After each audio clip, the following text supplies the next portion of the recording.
ayudaran a las más jóvenes. Entonces, hay veces es bueno crecer en conocimiento para, precisamente, usted no sabe el momento que le va a tocar, pues tratar con una persona y darle un consejo y llevarle a la Biblia, llevarle a lo que Pablo le está diciendo a Tito que enseñe a la iglesia. Son los versículos 4 y 5 del capítulo 2.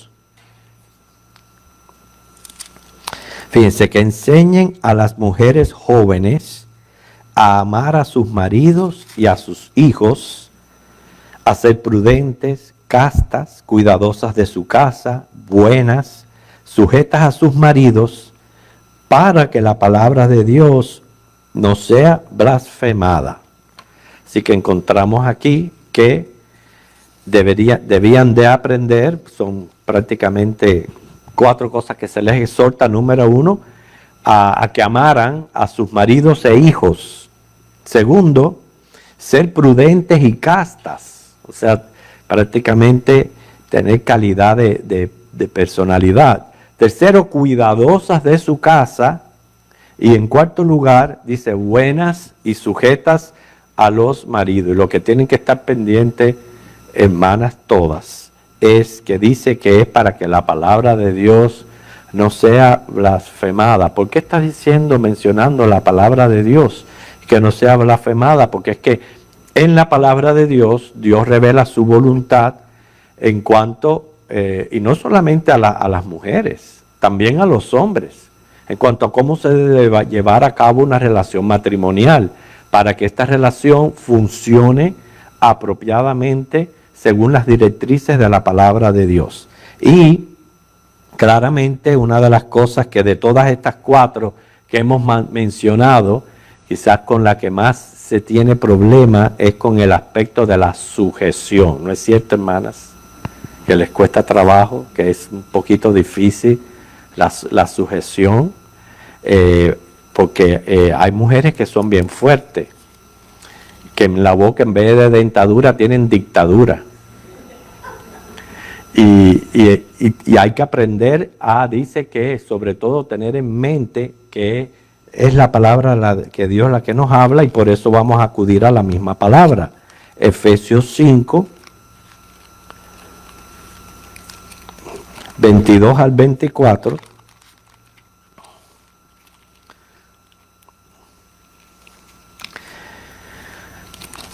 Donde dice claramente, las casadas estén sujetas a sus propios maridos como al Señor, porque el marido es cabeza de la mujer, así como Cristo es cabeza de la iglesia, la cual es su cuerpo y Él es su Salvador. Así que, como la iglesia está sujeta a Cristo, así también las casadas lo estén a sus maridos en algunas cosas. Oh, no. Dice en todo. Wow. Ok. El problema está en malentender la palabra sujeción o sometimiento, y también saber de que han habido abusos de roles. Y cuando hay abusos de roles, a la mujer le es muy difícil sujetarse o someterse. Porque en primer lugar, el marido debe de estar proveyendo un sacerdocio competente, un sacerdocio de amor, dirección y cuidado, de manera tal que la mujer se sienta tranquila, confiada, totalmente en su esposo. Entonces, de seguro no va a tener problema en someterse, ni en estar en sujeción.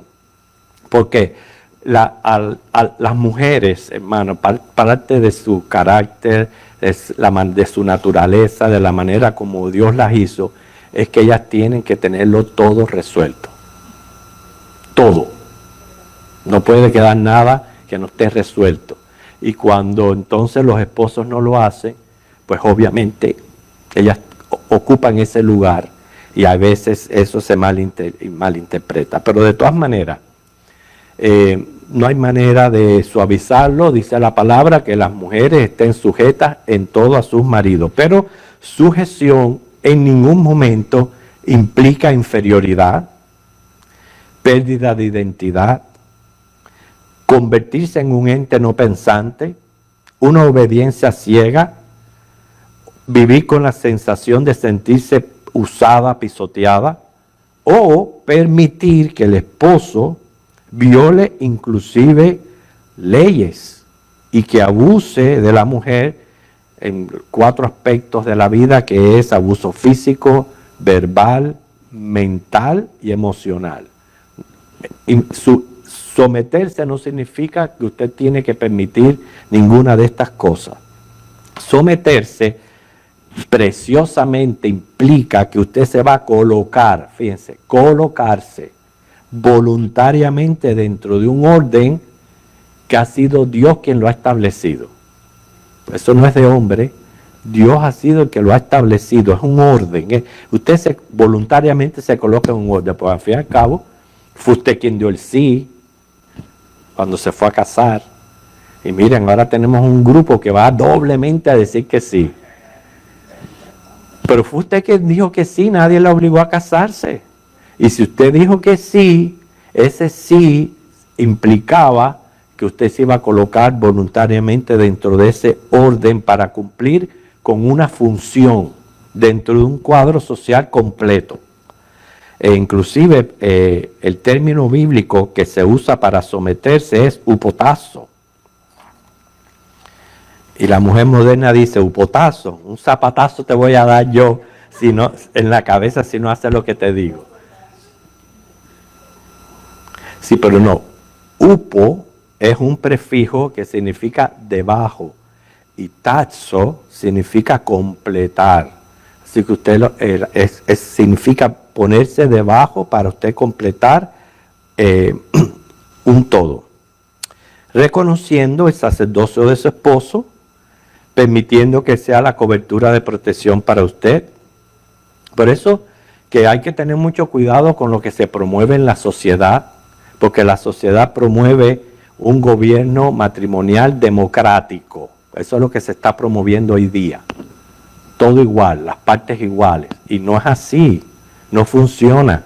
El bíblico es un gobierno sacerdotal patriarcal.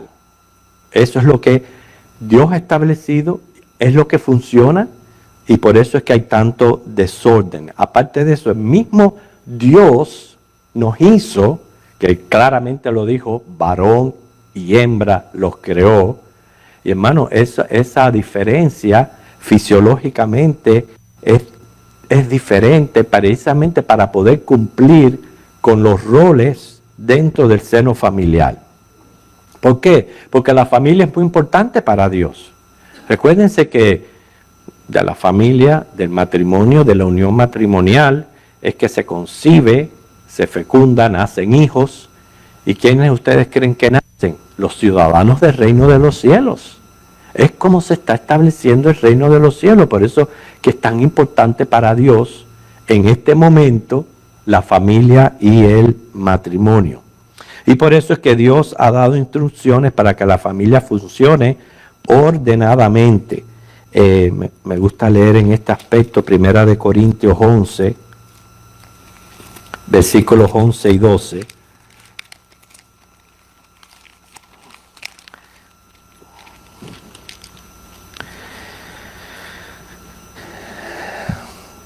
Primera de Corintios 11, vamos a leer del 11 al 12, que dice: pero en el Señor ni el varón es sin la mujer, ni la mujer sin el varón. Lo que nos está diciendo el Señor aquí es que ante Él, para Él, todos somos almas y tenemos el mismo valor, la misma importancia, todo igual para el hombre y la mujer. Para Dios no hay diferencia en ese aspecto espiritual entre el hombre y la mujer. Las diferencias son precisamente para la familia, para el matrimonio. Y dice el 12, porque así como la mujer procede del varón, también el varón nace de la mujer, pero todo procede de Dios. Usted puede tener algo por seguro. Cuando hay matrimonios que no están funcionando, es porque alguno de los dos o los dos no están cumpliendo con sus roles. Definitivamente. Al no cumplir con sus roles, a no verdaderamente asumir la responsabilidad que tiene cada uno dentro de la familia, obviamente van a venir los problemas y van a venir las dificultades. Muchas veces sucede cuando el egoísmo es el que está predominando dentro de la pareja y no permiten cada uno asumir su función. Por eso es que se le habla a las jóvenes casadas precisamente por la falta de experiencia que tienen y necesitan instrucción de la palabra para poder entonces llevar a cabo una relación matrimonial feliz. En primer lugar se le dice amar a los maridos e hijos. Es por eso que cuando la persona se casa, experimenta un cambio total en su vida. Es un cambio de estado social completamente diferente a lo que es la soltería, y más cuando la persona pasa de estar recibiendo toda una vida de sus padres a ser padres. Y esto es un cambio tremendo porque esa costumbre es que prácticamente nos hace centrarnos en nosotros mismos y después nos cuesta trabajo darnos a los demás. Cuando en la relación matrimonial usted tiene siempre que pensar en su cónyuge.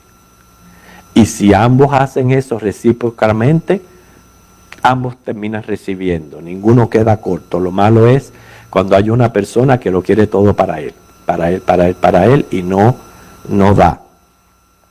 Y este gran cambio no solo necesita adaptación, sino tiene que haber amor para que usted pueda resistir y vencer. La falta de amor al marido o a los hijos se trata por el egoísmo y por eso el nuevo estado social se vuelve miserable. El amor es una actitud de aceptación incondicional, o sea, en ese caso, primariamente al esposo. Usted nunca puede poner los hijos sobre el esposo. El esposo viene primero y después los hijos. Pero en ese aspecto, usted lo va a aceptar tal como él es. No se va a basar en su comportamiento para apreciarlo, valorizarlo. Se tiene siempre que pensar que su cónyuge es un regalo de Dios, que Dios le ha dado para que usted pueda compartir esta vida. Usted tiene siempre que pensar así, aceptarle a pesar de debilidades, imperfecciones, fracasos, porque todos nosotros sabemos, ninguno es perfecto. Igual que yo tengo que prácticamente adaptarme a la otra persona y soportar, a mí también me están soportando, porque por eso no somos perfectos. Tienen que reconocer que los maridos tienen una tremenda responsabilidad ante Dios. En otras ocasiones hemos hablado de las responsabilidades que tienen ambos, ¿okay? Mientras que ambos tienen que, ante Dios, la responsabilidad de amar. O sea, no es opcional, es amar. Nosotros sabemos que el amor hay que cultivarlo. La otra responsabilidad, según el esposo, es dirigir. Y es por eso que la segunda responsabilidad de la esposa es apoyar. Mientras él dirige, ella lo apoya. Y la tercera responsabilidad del esposo es cuidar. En ese cuidar provee. Y ella, ¿sabe cuál es? Respetarlo. Esas son sus tres responsabilidades. Amar, apoyar, respetar. Usted hace esas tres cosas y usted está dentro de la voluntad de Dios. Y Dios la va a bendecir. Si el esposo no está ejerciendo bien su sacerdocio, le rendirá cuentas a Dios. Y, como dije al principio, no significa que usted por someterse va a aguantar abusos ni nada de eso. Pero sí tienen una tremenda responsabilidad delante de Dios. ¿Y saben por qué? Ahí estamos en 1 Corintios 11, en el versículo 3. Noten lo que dice, porque es interesante, porque las mujeres dirán, ay, nosotros se nos manda a someternos, ¿y los hombres qué? Los hombres también tienen que someterse. Y está en 1 Corintios capítulo 11, versículo 3, donde nos sometemos todavía a alguien mayor. Dice, pero quiero que sepáis que Cristo es la cabeza de todo varón. El varón la cabeza de la mujer y Dios la cabeza de Cristo. Quiere decir que nosotros tenemos que rendirle cuenta a alguien todavía superior a nosotros, que es Cristo. Por eso que en Efesios 5, pero obviamente el estudio es solo para las jóvenes casadas, en Efesios 5 le sigue hablando al hombre, diciéndole, también dándole instrucciones de lo que él debe de hacer. Lo segundo es prudentes y castas. Prudentes y castas quiere decir mantener en su vida un buen balance, no caer en extremos, prevenir el futuro, no hacer peligrar el presente, aprendiendo del pasado. Y cuando se habla de casta, es una persona de buena reputación, o sea que no haya inmoralidades ni nada de eso dentro del matrimonio y su vida. Confiar su vida a Dios, inclusive 1 de Pedro 2, 23, 25 dice que sigue ejemplo de mujeres de la Biblia que fueron santas, que fueron piadosas. Por eso siempre nos va a ayudar el saber lo que somos delante de Dios. Todos somos santos, todos hemos sido apartados para el uso de Dios. Y ante nada tenemos que glorificar a Dios y agradar a Dios con nuestro testimonio. Y si nosotros tenemos eso pendiente, eso se va a reflejar en el hogar. Y se va a reflejar en la relación con el marido y con los hijos y con todos. Deben de seguir el ejemplo de mujeres santas y piadosas porque obviamente los hombres con nuestra falta no somos fáciles. Y según 1 de Pedro 3, del 3 al 5, adoptar un espíritu afable y apacible. Eso significa no ser iracunda. Iracunda es una persona que es dada a la ira, que se enoja muy fácil y que en cuanto se enoja comienza, como dice, a arremeter con todo el que tenga delante. Eso no es lo que dice la Biblia que debe de ser una mujer cristiana. Una mujer cristiana debe de ser piadosa y casta. Ahora, ¿cómo aconsejar en casos donde la mujer tiene que sufrir situaciones extremas de sacerdocios incompetentes? Porque puede ocurrir de dos maneras. Cuando es un sacerdocio pasivo y cuando es un sacerdocio exagerado. Un sacerdocio pasivo es cuando el hombre definitivamente no asume su rol como cabeza del hogar. Y siempre que no asume su rol como cabeza del hogar, obviamente no dirige. Y hay cosas que usted puede hacer, hermano, en esos casos, es tener en mente varios proverbios que usted los puede quizás mantener, leerlo en casa, tenerlos pendientes, pero tienen mucho que ver con el control del carácter, del temperamento en el caso. Fíjese que Proverbios 14, vamos a leer varios proverbios aquí cerquita uno del otro. Proverbios 14:1 dice, la mujer sabia edifica su casa, mas la necia con sus manos la derriba. Hermano, pídale a Dios sabiduría. Santiago lo dice, si a usted le falta sabiduría, pídesela. Usted está experimentando un sacerdocio pobre. Pídele a Dios sabiduría de cómo lidiar con la situación, de cómo tratar con su esposo. Versículo 17 del mismo capítulo 14 dice, el que fácilmente se enoja hará locuras. Ve que hay que tratar de mantener el control del temperamento. El 15:1, la blanda respuesta quita la ira, mas la palabra áspera hace subir el furor. Y el versículo 14, el capítulo 17, versículo 1, mejor es un bocado seco y en paz que casa de contienda llena de provisiones. Y el 14, el que comienza la discordia es como quien suelta las aguas. Deja pues la contienda antes que se enrede. Siempre se ha dicho que la persona que puede tener control y calla en un momento así de discordia, de ira, es el más fuerte. El más fuerte no es el que grita, sino el que calla. ¿Por qué? Porque tiene más fuerza de controlarse a sí mismo. Y no es como un caballo que se desboca, sino que tiene control. El caso es que trate de poner estos proverbios en práctica, ore, pero cuando yo digo ore, no es solamente decir ora por tu esposo, no, ora específicamente para que él pueda aprender a ejercer un sacerdocio que verdaderamente sea competente y glorifique al Señor. Pero nunca le falte respeto. Sobre todo, hay cosas que el hombre no tolera. Número uno, que lo degraden. Al hombre no le gusta que lo degraden. Y número dos, que lo comparen. Ninguna de las dos cosas usted haga con su esposo. Usted va a ver que le va a ir mejor. Ayúdele a animarle a que ocupe su lugar. Por ejemplo, vamos a suponer que el hombre no sabe ni lo que se paga en casa, ni cómo están las finanzas, ni nada de eso. Son de esos que vienen, hasta le dan el cheque a la mujer para que ella sea la que haga todo, las compras, los pagos y todo. Y no se interesa por nada.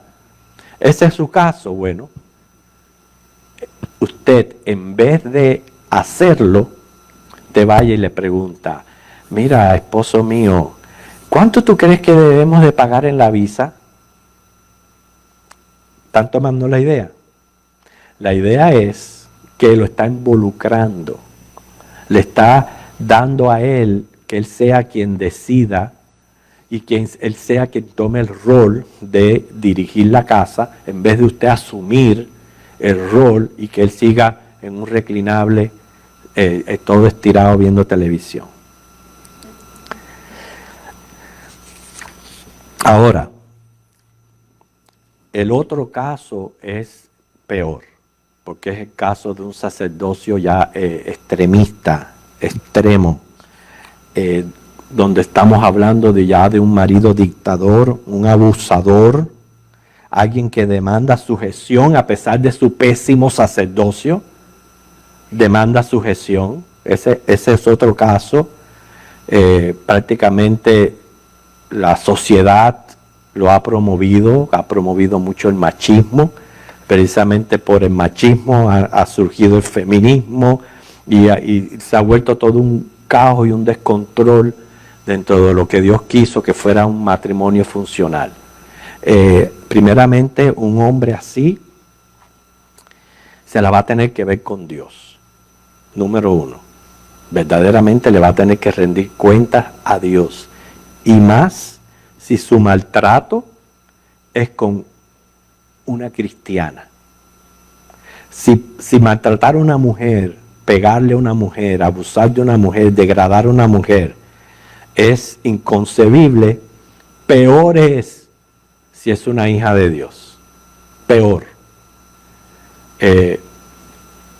Va a tener que rendir cuenta. En ese caso, hermanos, la mujer en ningún momento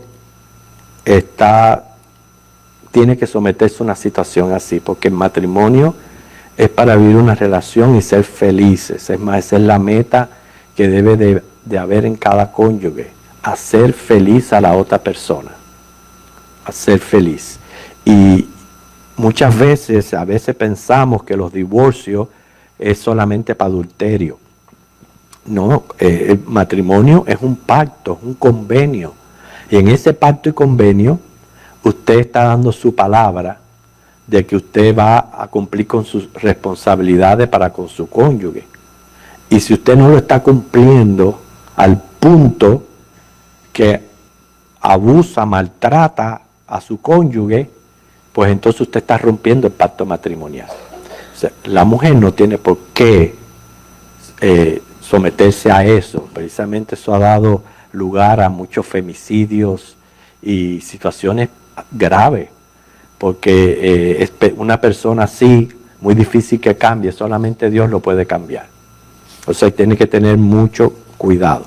Bien, lo tercero es que debe de ser cuidadosa de su casa. O sea, que el cuidado de la casa debe de considerarse no una carga pesada, sino un privilegio, como insta en nuestro texto, cuidadosas de su casa. O sea que el hogar debe ser su primer lugar de ministerio. El hogar declara cuáles son los valores de la mujer. Yo sé que los tiempos han cambiado, que no estamos en la misma cultura o la misma situación. Por tanto, este consejo hay que adaptarlo a una era cuando hoy día la mujer ha tenido que salir a trabajar. ¿Por qué ha tenido que salir a trabajar?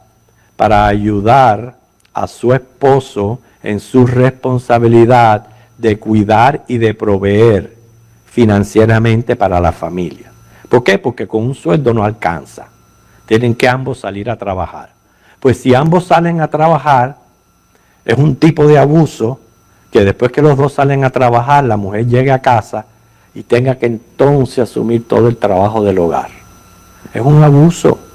No, ese trabajo también hay que compartirlo. Si ella te está ayudando en las finanzas, usted ayuda también en la casa, en los quehaceres hogares, y eso no lo va a hacer menos macho.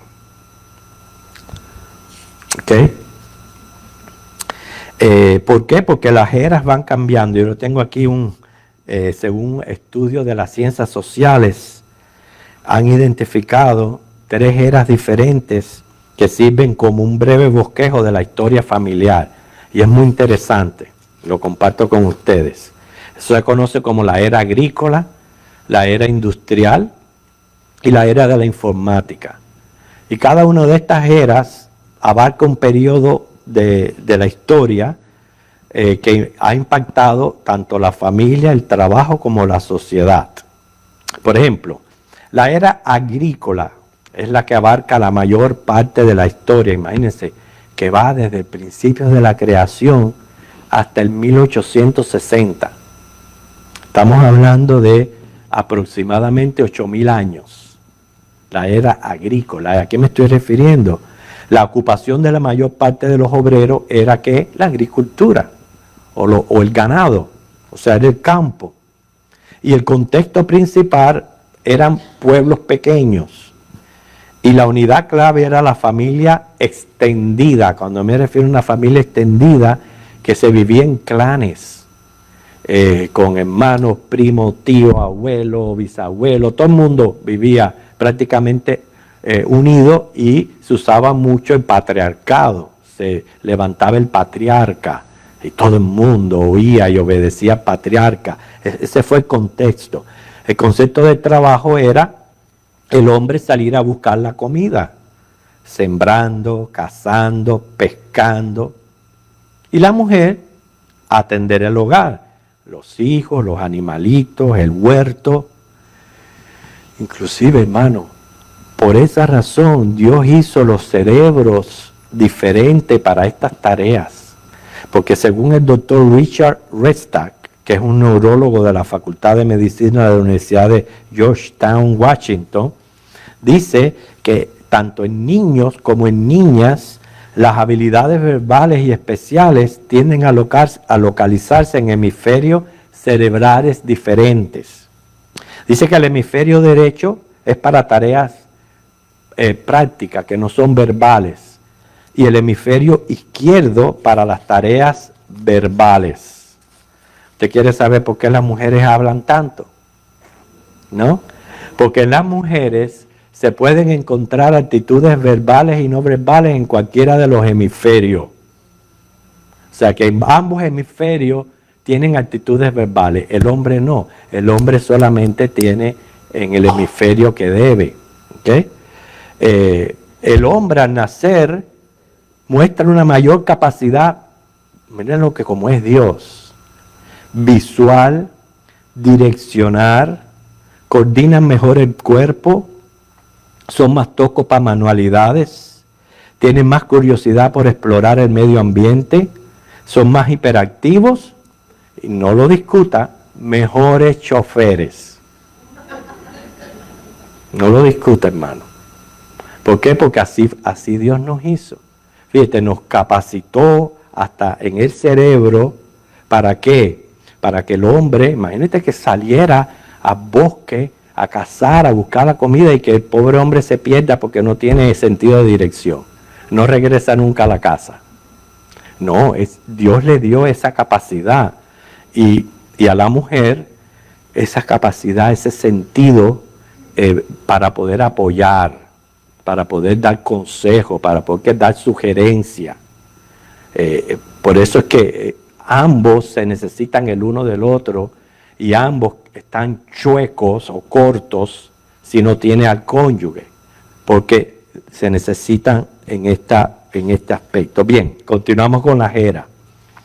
Vino la era industrial, que va desde el 1860 al 1956, porque es en el 1956 donde se da inicio, este es lo que abarca desde 1860 el inicio de la empresa industrial, que inclusive en ese tiempo de 1860 fue cuando por primera vez se cava un pozo de petróleo. Usted sabe la importancia que ha tenido el petróleo en la industria, etc. El contexto principal ya no era un pueblo pequeño, sino la ciudad. Y la unidad clave ya no es toda la familia, sino el núcleo familiar. Y así fue cambiando. El concepto del trabajo cambió para el hombre por el efecto industrial, pero en general aún la mujer quedaba en casa cuidando el hogar. Aún. Vino la era de la informática, que inició en el 1956, que continúa hasta el presente y cada vez avanza más. Fue el 12 de septiembre de 1958 cuando Jack Kilby inventó el microchip. Y ya desde entonces explotó la era de la información. Y el contexto nos afecta a todos. Porque entonces la unidad clave es la familia desunida. Miren cómo fue cambiando según avanzando la época. O sea, el mal se ha incrementado, el amor se ha enfriado aún en el contexto familiar. Ya no importa mucho lo que sucede a la familia extendida. Inclusive, no importa lo que suceda con el núcleo familiar. Sentarse juntos a compartir una cena era en aquel momento algo muy importante para la familia, donde se contaban anécdotas, experiencias, se conocían, pero hoy no. Hoy es silencio total, se come frente a la televisión, hay más relación con el celular que con la familia. ¿Okay? Ya no importa mamá, papá, el hermano, la hermana, la abuela o el abuelo, ya no importa. Lo que importa es estar bien informado, conectado en realidad con la historia de otros, que no me compran ni una aspirina. Mientras más conexiones con desconocidos, más popular soy. Tengo tantos seguidores en las redes sociales. Eso es lo que está contando hoy día. Cómo han cambiado las eras. El concepto del trabajo, pues hoy día es que ambos salen a trabajar. ¿Y qué sucede? A los hijos los crían otros. Ya no lo crían los padres. Y hoy día vemos un desorden total en lo que es la familia, pero ese es el resultado de todo este problema. O sea que lo que ha pasado ha sido un desorden total. Dice que Pedro le dice a Juan, yo pienso hablar seriamente con mi mujer. Oh, sí. Sí, pienso decirle que a partir de mañana compartiremos los deberes de la casa. Vaya, eres un marido considerado. No. Lo que pasa es que yo no puedo solo con todo. El pobre.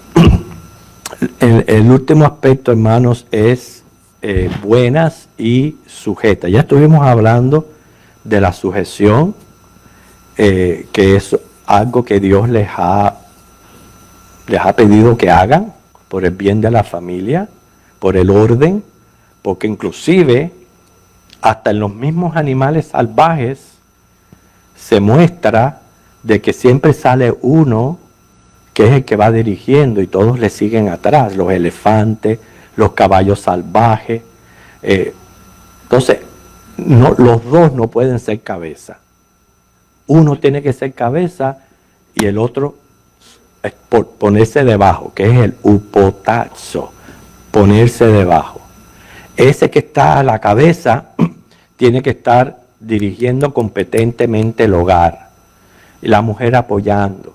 Si ese que está dirigiendo competente el hogar no atiende los consejos de su esposa, sus sugerencias, pues se está quedando corto, porque lo necesita. Ambos se necesitan el uno al otro. Así que un matrimonio de éxito, con esto termino, un matrimonio de éxito no es uno en el que dos personas coincidan perfecta y bellísimamente en todo, caminen juntos con absoluta felicidad debido a que su ajuste fue sin defecto. Por el contrario, un matrimonio de éxito es aquel que sabe establecer un sistema que permite a dos seres pecadores, imperfectos, litigiosos, sentirse unidos por un sueño más grande que ellos, por el que luchan a lo largo de los años para lograr realizarlo a pesar de sus frecuentes desilusiones. Eso es un matrimonio de éxito. Así que no es que dos personas coincidan perfectamente, sino personas que saben caminar juntos y permitirse precisamente que en medio de sus imperfecciones puedan trabajar por un sueño más grande y luchar por lograr realizarlo. Que el Señor les bendiga, hermano.